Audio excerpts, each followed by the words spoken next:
नरहरी सेवा मंडळ, सेवा नरहरीची असं एक सुवर्णकार संघटनेनं एक गट तयार केलाय आणि प्रत्येक ठिकाणी महाराजांचे अभंग, महाराजांचे सुविचार आणि सेवा करण्याचं काम हे सुवर्णकार तरुण नवयुवक मंडळ या ठिकाणी करत आहेत. एकदा त्यांच्यासाठी टाळ्या वाजवून जोरदार स्वागत करू.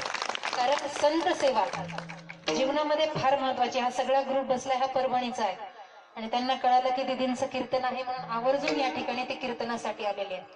मी माऊलींचरणी प्रार्थना करेल की देवा आमचंही आयुष्य घे, पण संत सेवकाला उदंड आयुष्य मिळो. कारण मी संत सेवा करतो तो या जगातला सर्वात मोठा श्रीमंत आहे. तुमच्याकडे किती पैसा आहे, तुमच्या किती सोन्या चांदीच्या दुकानात, याला काही किंमत नाही. किंमत याला आहे की तुमच्याकडे किती संत विचार आहेत आणि किती ते तुम्ही समाजामध्ये त्याचा प्रचार प्रसार करता. म्हणून अशी शिकवणूक सगळ्यांनी घ्यावी हे विनम्र अभिवादन करते.